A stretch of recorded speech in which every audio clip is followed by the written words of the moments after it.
Three, two, one. Hello, welcome to Background Noise. This is a podcast about literally anything and can be listened to while you are doing literally anything.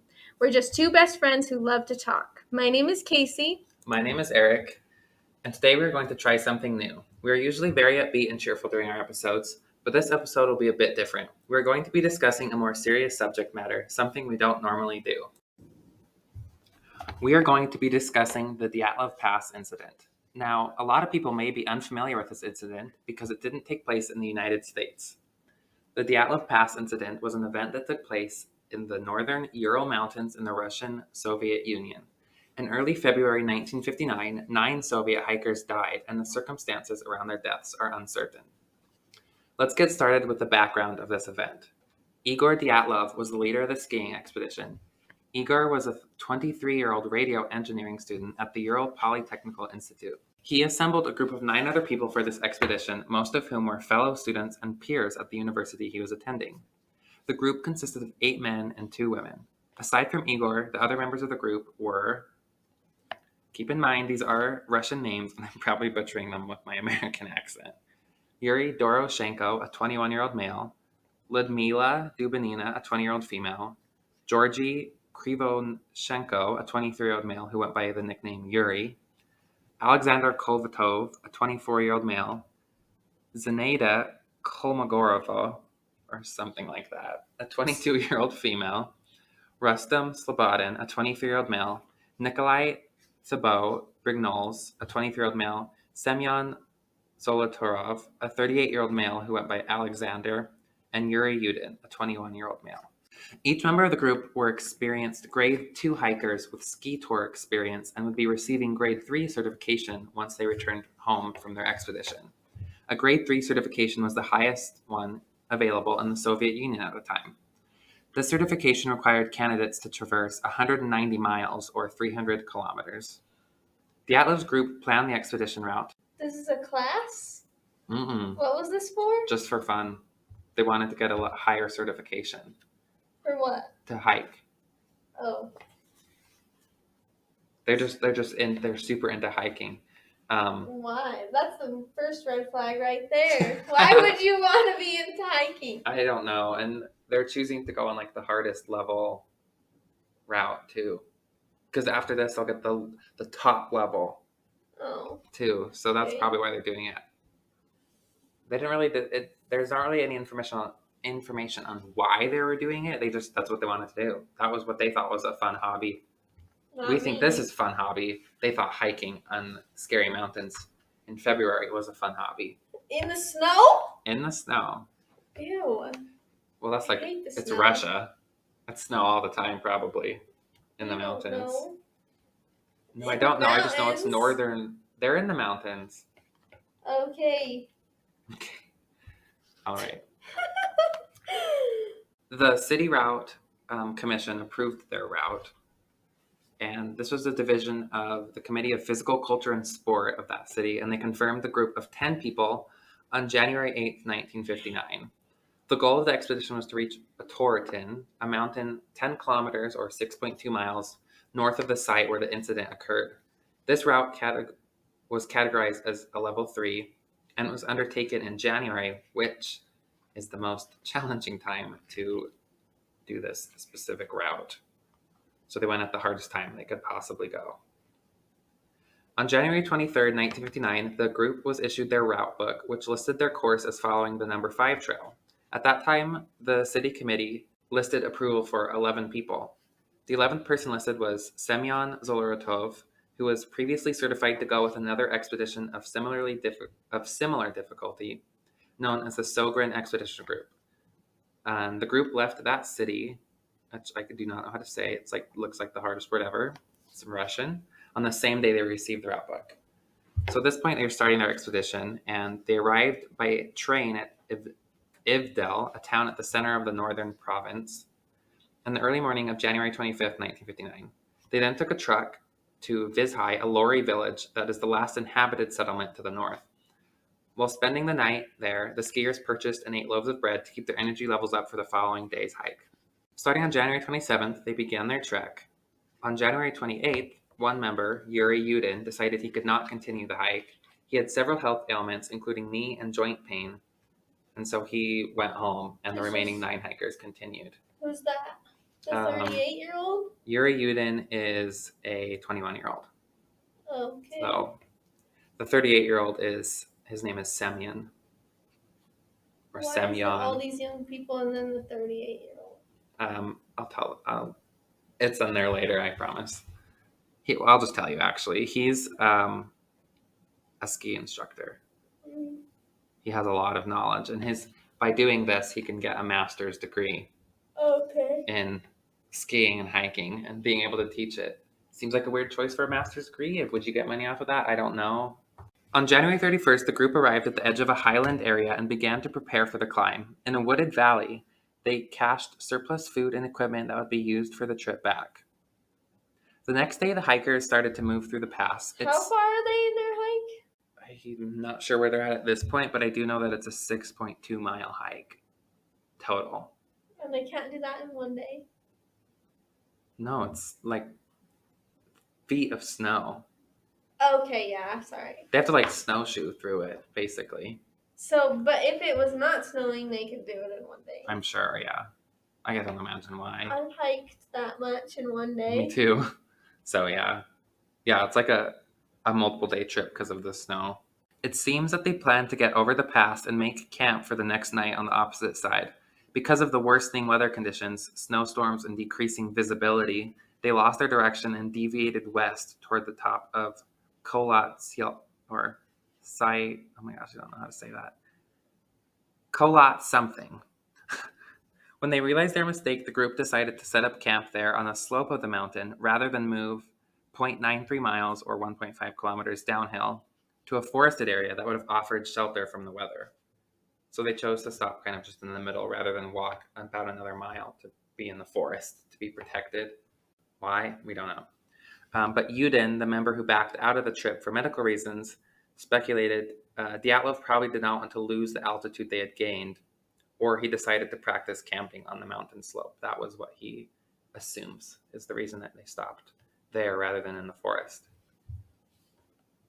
Before leaving, Dyatlov had agreed he would send a telegram to his sports club as soon as the group returned to Vizhai. It was expected that this would happen no later than February 12th, but Dyatlov had told Yudin before he departed from the group he expected it to be longer. When the 12th passed and no one had received any messages, there was no immediate reaction, as delays of a few days were common with such expeditions. After days passed, the hikers' families were getting worried. On the 20th of February, the hikers' families demanded a rescue operation. The head of the institute sent the first rescue groups, consisting of volunteer students and teachers.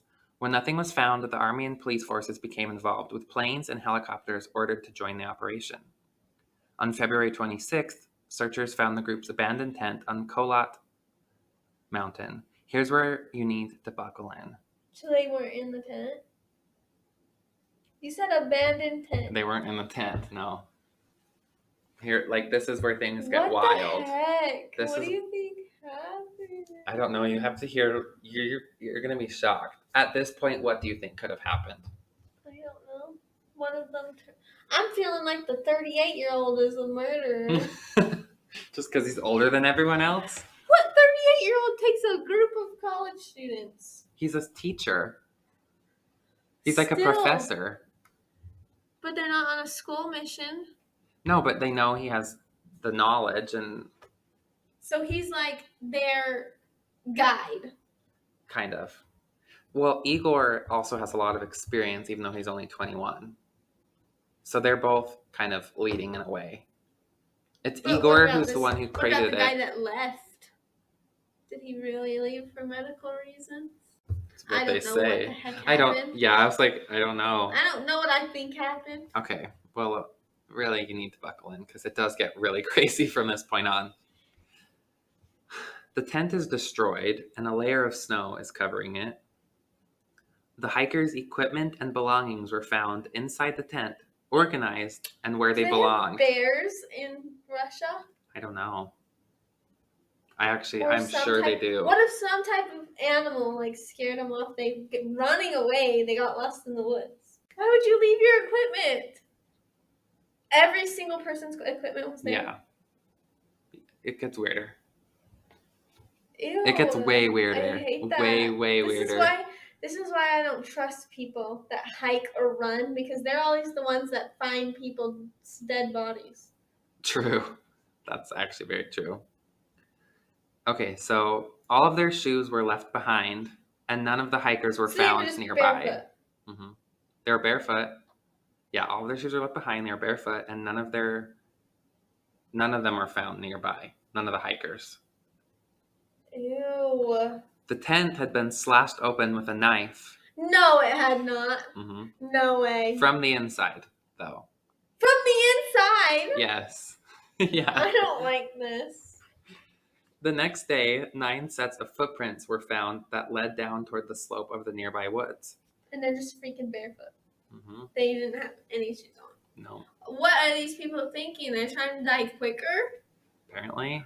They didn't bring any of their equipment or their shoes. Correct. Yeah. What was happening that they slashed it from the inside? We'll have to see. A murder within the group. Just wait. I promise you, it gets more and more and more confusing. The way the footprints were, it's assumed the hikers descended the slope calmly. They didn't run. They didn't run away in a panic. The way that the footprints were laid out, because they have people who can tell that, they walked. They just walked calmly. Like normal you do walk. After slashing out of the tent, leaving their shoes and all their equipment behind. I don't like that. Yeah, me neither. But yeah, why wouldn't they have had their shoes on? Although, some of them were barefoot, some did have socks, and some had one shoe on. So like they quickly tried to get a shoe on. But they weren't running. But they are not running down. So like what could have they have possibly thought was happening? They all were in the same tent? Mm-hmm. It's a huge tent. Yeah, I actually have a picture of that. And I will put all of the pictures on a document that I'll put in the bio of this episode so anyone can see these pictures. And I'll also put this transcript too if you just want to read it. So back to the footprints. They led 0.93 miles around 1.5 kilometers to the northeast. At the edge of the forest, there were remains of a small fire. This is where they found 2 bodies, Krivonashenko and Doroshenko. They were shoeless and were dressed only in their underwear. Ew. I don't like that. Yeah. Hikers took their clothing. So clearly they were probably the people who died first, and other hikers took their clothing to stay warm. From the group? Yeah. Oh. Okay. Yeah, from the group. It kind of explains itself as I keep going. A nearby tree had branches broken around 16.5 feet high or 5 meters high. This suggests that one of the hikers had climbed up to either look at something or get away from something. The search party thought maybe they had climbed up the tree to look at the camp. Between the forest pine and the camp, the forest pine is where they found the campfire and the camp, the searchers found 3 more bodies. Igor Dyatlov, Kolmogorova, and Slobodin. They died in poses suggesting they were attempting to return to the tent. At this point, the other 4 hikers took another 2 months to find. On May 4th, they were found 13 feet under the snow in a ravine 246 feet away from the woods. It gets even crazier from this point. I'm not even kidding. 3 of the 4 bodies were dressed better than the others. There were signs some of the clothing of those who had died first had been removed by use for the others. That's why the 2 were found in their underwear. After the first 5 bodies were found, medical examinations found no injuries that could have led to their deaths. So they died of cold? They died of, the conclusion was they had died of hypothermia, the first 5. In May, when the other 4 bodies were found and examined, the narrative of the incident shifted. 3 of the hikers had fatal injuries. Thibaut Brignoles had major skull damage. Dubinina and Zolotarov had major chest fractures. The medical examiner stated that the force required to cause this damage would have been extremely high, comparable to that of a car crash. Oh my gosh. There was obviously no car crash, so what could have been that powerful to cause that damage? It just doesn't make any sense. And not only that, the bodies had no external damage that would be associated with the bone fractures. There was no external injuries at all. It was just internal, insane car crash level damage on the inside, but nothing on the outside. Oh my gosh. And here it gets even weirder. Dubinina was found missing her tongue, her eyes, part of her lips, portions of her facial tissue, and a fragment of her skull. And yes, you heard that correctly. She was missing her tongue, her eyes, her lips, and her part of her skull. Just missing. They're gone. Well, did some animal eat them? There was no proof of bite marks. There was no proof of that. They were just gone. Just missing. Ew. I hate that. I know. Zoloratrovs, Zolo. I like that's the one I struggle with that I cannot say in any way. Mr. Z, I'm gonna call him from now on. The oldest, the 38-year-old. That is the 38-year-old. His eyeballs were missing, and Kolvatov's eyebrows were missing. Eyebrows. His eyebrows. Very weird thing to just be missing. Could have picked a man out from the stress of being freezing. The autopsy revealed that these injuries happened post-mortem. So something came around and just did There was no sign of that. There was no sign of an animal. I said something. We don't know what the heck it is. We don't know. And 3 of those bodies were found with high levels of radiation on their clothing. What could that even be from? What could that even be? No clue. It doesn't make any sense. So clearly there's a lot of weird circumstances. Aliens. And really none of these add up. The temperature was negative 33 to negative 22 degrees Fahrenheit at the time. And the hikers were only partially dressed. They didn't have shoes on. They didn't have socks on, most of them. It doesn't make sense, but they walked calmly. 6 of them died from hypothermia and 3 of fatal injuries. There was no indications of anyone nearby other than the 9 hikers. No other people. There was no other footprints other than just the hikers. And they could tell. Ew. The tent had been ripped open from the inside. Levels of radiation were found on the victims' clothing, on a couple of the victims' clothing, and they all left the camp by foot. They didn't leave in a rush. So originally there were speculations that a nearby indigenous Mansi people could have attacked, but that was disproven when only the hikers' footprints were found. And they actually went and kind of interrogated them and asked, were you guys around here? And they're like, no, we've never been over there. And there was no proof. There was no footprint. So it was just clearly dismissed. That wasn't it. Plus, the 3 hikers who died from fatal injuries died from injuries that could have not been caused by human beings. It was car crash level. A human being can't cause that much damage to another human being. There's no way. It's impossible. So according to the coroner, or the person who does autopsies, the force of the blows had been too strong and no soft tissue had been damaged. Think if you and I got in a fight and we were hitting as hard as we could, soft tissue would get damaged. There was no external damage at all. That's weird. It's super weird. So this incident happened over 64 years ago and remained unsolved up until 2020. It's solved? They say it's solved, yes. But people are very doubtful of this so-called solution. Back on July 11th, 2020, Ural's federal district announced an avalanche to be the official cause of death. They claimed computer simulation and analysis by Swiss researchers suggested an avalanche as the cause. A quick summarization of the report mentions that the snow slab would have made loud cracks and rumbles, making an avalanche seem imminent. The hikers made an emergency evacuation, took shelter in the woods, started a fire, and dug a snow cave. This is all textbook things. Although, if they had been less experienced, they might have remained near the tent, dug it out, and survived. Since avalanches are the biggest risk in the mountains in winter, you fear them more, and so they're assuming the skiers' expertise actually doomed them because they know what to do, so they kind of overreacted. Oh. Here's the problems with that cause of death. There were no signs of an avalanche having taken place. An avalanche would have left patterns and debris, and there was none of that. But they were under how much feet of snow? Only 3 of them were under 13 feet of snow, 250 feet away from the rest of the bodies who were not buried under snow. 3 bodies found in May were covered with that amount of snow is considered shallow there, by 13? the way. I think, was it 13 or They were found under 13 feet of snow. That's considered a shallow amount of snow for an avalanche. An avalanche would cause a lot more than 13 feet of snow. And if there was an avalanche, their bodies would have been swept away and caused serious and different types of injuries. Externally, they would have been injured. Remember, they weren't externally injured at all. An avalanche would have dragged you. You would have been injured on the outside, and they were injured on the outside at all. Dyatlov and the much older Mr. Z, because I can't pronounce his name, the 38-year-old, were very experienced.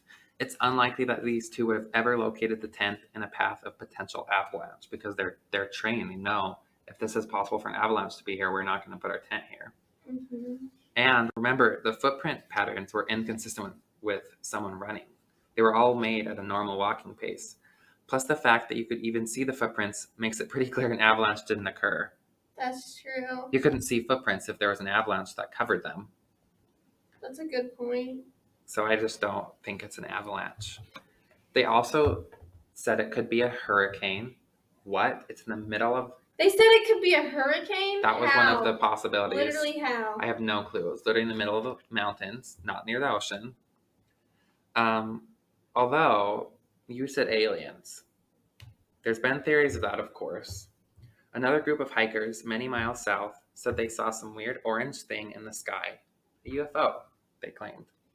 This was dismissed by the police, and in fact, one of the people on the search team, who was a police member, was told by his boss to dismiss that claim.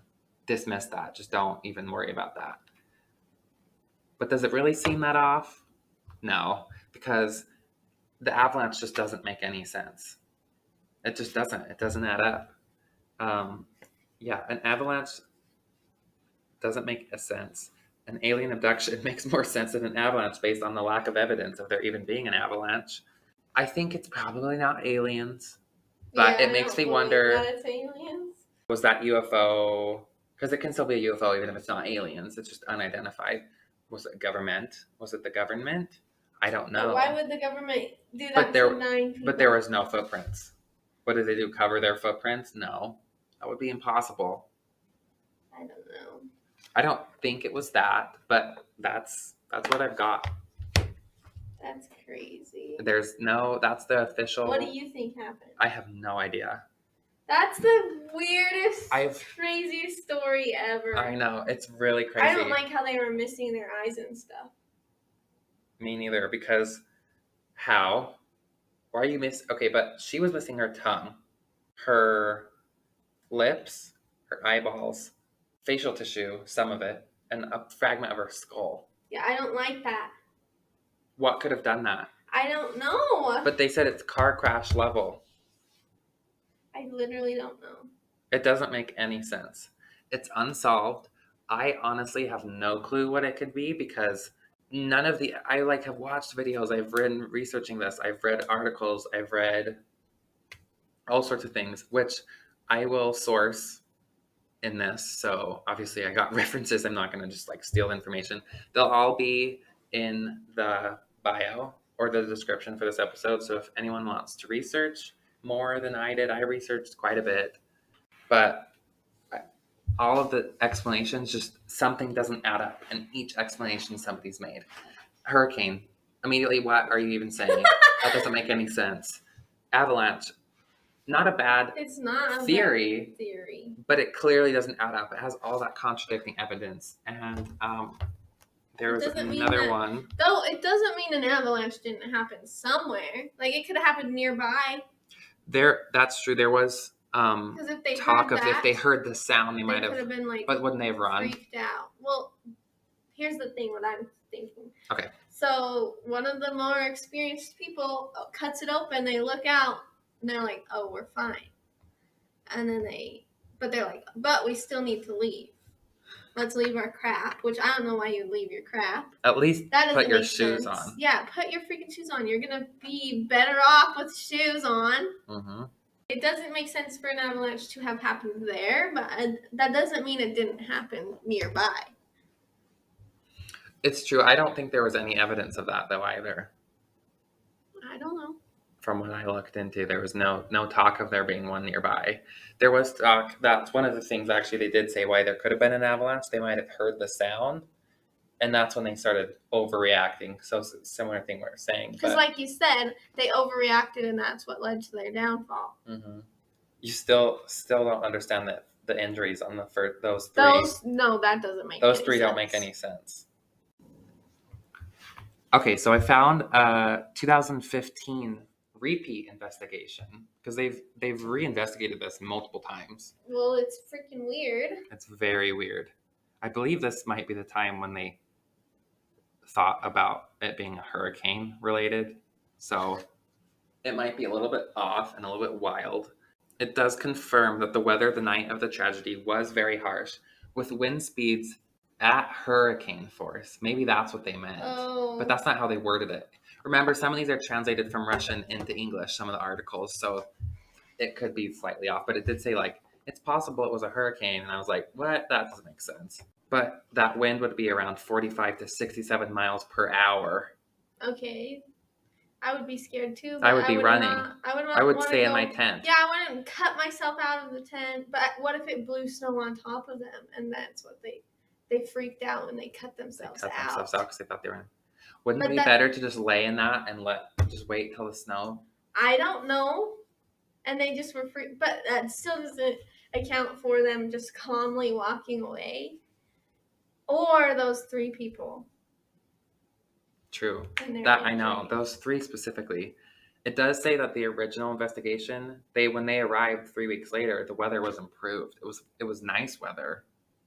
But wouldn't the wind have blown away the footprints? How deep are these footprints? Feet? Well, if they didn't have their snowshoes on. Yeah, probably feet. Or a foot in. You'd sink, I True. think. Okay, so here's kind of what this 2015 one is saying. On February 1st, the group arrives at the mountain and erects a large 9-person tent on an open slope without any natural barriers, such as a forest. On the day and a few preceding days, a heavy snowfall persisted with strong wind and frost. The group that traversed the slope and dug a tent site into the snow could have weakened the snow base. During the night, the snowfield above the tent started to slide down slowly under the weight of the new snow, gradually pushing on the tent fabric starting from the entrance.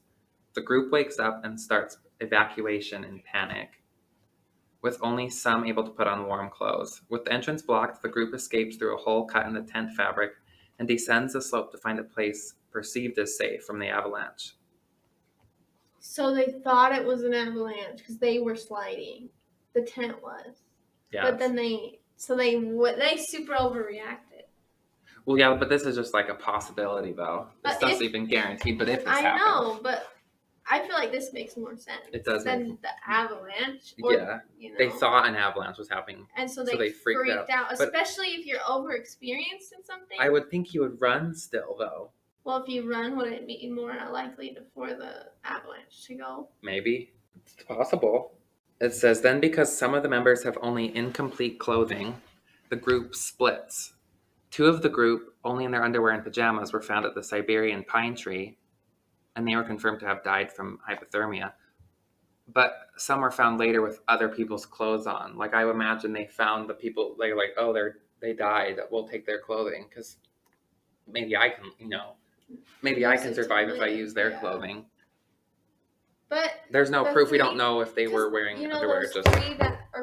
Was it 3 that were going back to the tent? Mm-hmm. Well, maybe they were going back to the tent to go get more supplies. Go get the supplies that they left. But just died because of the wind and the temperature, and they probably didn't have shoes on.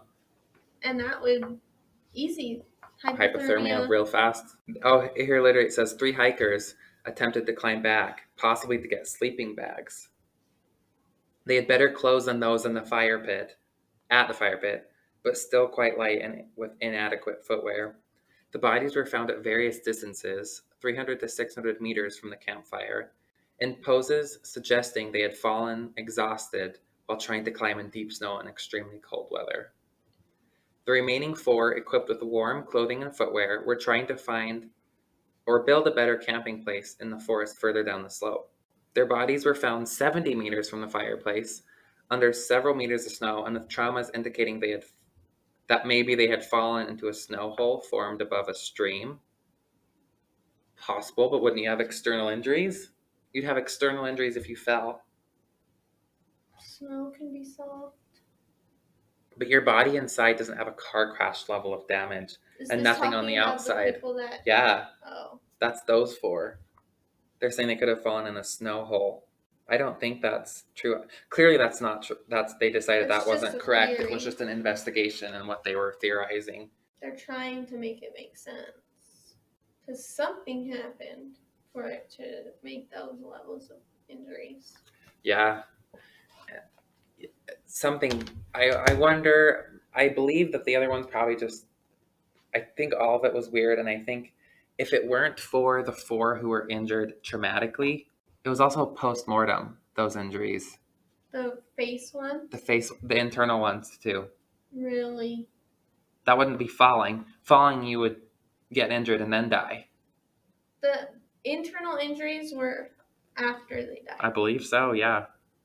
I believe all of their injuries were after they died. That's weird. I just don't think... I think those 4, if those 4 were somehow all died of hypothermia, it would make sense. But those are... But it doesn't. It's so weird. Those are the 4 that especially make it weird. So, I don't know. We'll never know. I feel like some type of critter came and ate them. Ate those... But they weren't bite marks. It was how many years ago? What do you mean? How long ago did this happen? 1959. Exactly. And they searched the place in 1959. Still. What are you saying? They would have seen. But they know what bite marks. Have you ever bit your arm? Has a baby ever bit in your arm? Okay, but I'm talking about like small critters. But it would be pretty obvious. Bite marks, I think, would be obvious. Because, like, what? A fox? I don't know. But there wasn't bleeding. If it was post-mortem, clearly. Okay, but you can still bleed post-mortem. Yeah, but when did it happen post-mortem? We don't know. But there weren't bite marks. 1959, I know, was a long time ago, but So they died in March? They died in February 1959. And they were found in May. May, so decaying. From what I believe, there wasn't really that much sign of decaying because it's cold. There was really no signs of decaying because of how cold it was. I don't know the answers. I don't either. I don't think it was an animal, but maybe it was. These are my theories. How'd they get the car crash level of I don't injuries? have any clue on that one.